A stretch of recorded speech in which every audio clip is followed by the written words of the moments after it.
Hey Southo, it's Mrs. Z back with another read aloud. This one is called Who Says Women Can't Be Doctors? The Story of Elizabeth Blackwell by Tanya Lee Stone, illustrated by Marjorie Priceman. Who says women can't be doctors? Reading with permission from Henry Holt and Company.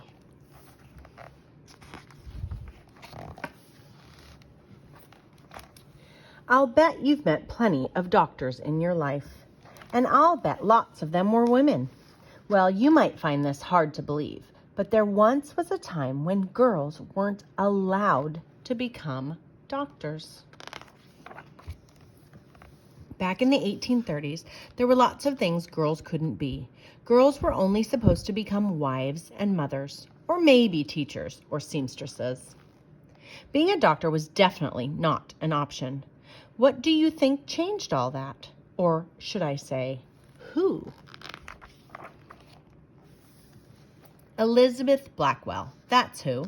A tiny wisp of a girl who wanted to explore around every corner and who never walked away from a challenge. This was a girl who had once carried her brothers over her head until he backed down from their fight. A girl who tried sleeping on the hard floor with no covers just to toughen herself up. A girl who climbed up to her roof and stretched out as far as possible with a spyglass to see what was happening on the other side of town. But she hadn't always wanted to be a doctor. Actually, blood made her queasy. One time, her teacher used a bull's eyeball to show students how eyes work. Elizabeth was repulsed. She hadn't always wanted to help with the sick. She had no patience for being sick herself. Whenever she felt ill, she simply went outside for a walk. Once, when she was little, she hid in a closet until she felt better. She hated anyone fussing over her. So why did she become the first woman doctor? Because one person believed she could and told Elizabeth she was just the kind of smart, determined girl who would change the world. That person was Mary Donaldson. When Elizabeth was 24, she went to visit her friend who was very ill. Mary told Elizabeth that she would have much preferred being examined by a woman.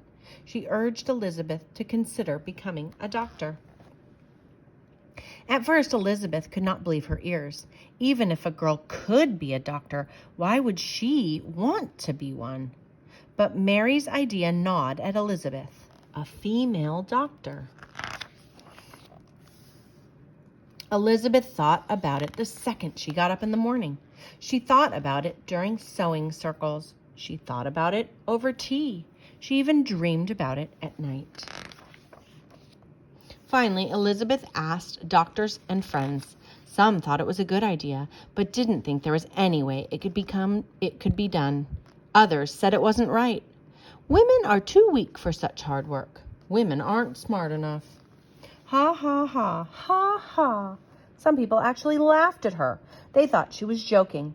Elizabeth didn't see anything funny about a woman becoming a doctor.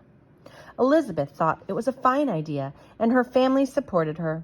She worked as a teacher to earn money and applied to a handful of medical schools, but they all sent back the same answer: no. No women allowed. She tried other schools. More letters arrived at her door. One by one, the answer was always the same: no, no, no, no, no. 28 no's in all. In different ways, the letters all said the same thing: women cannot be doctors. They should not be doctors. But Elizabeth didn't believe in couldn't or shouldn't. She refused to give up. She was as stubborn as a mule, quite rightly. One day, an envelope arrived from a college. She opened it, and everything changed. The answer was yes. Elizabeth packed her bags for Geneva Medical School in upstate New York. The townspeople were expecting her. As she walked down the street, some pointed and stared. They whispered to themselves that she must be wicked or crazy. Elizabeth thought that at least the students wanted her there, except they didn't. The teachers had let the students vote on whether or not to allow Elizabeth to come. And the boys, figuring the school would never really accept a girl, said yes. They planned to turn the whole thing into a big joke, but the joke was on them. The raucous laughter turned to silence as the ladylike Elizabeth took her seat. They wondered what kind of girl she was, the kind of girl who wouldn't take the bait.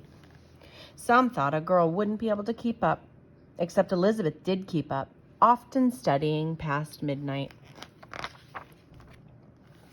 Elizabeth proved she was as smart as any boy, and soon the boys wanted to know what Elizabeth thought about this or that. It took the townspeople longer to accept her. Some people are afraid of anything new or different. Not Elizabeth. On January 23rd, 1849, Elizabeth graduated with the highest grades in the whole class. She had become the first woman doctor in America. Although many people were proud, others were angry. One doctor even wrote, "I hope for the honor of humanity that she will be the last." But as you know, she certainly was not. Some notes about Elizabeth Blackwell. And that, my friends, is the story, Who Says Women Can't Be Doctors? The story of Elizabeth Blackwell.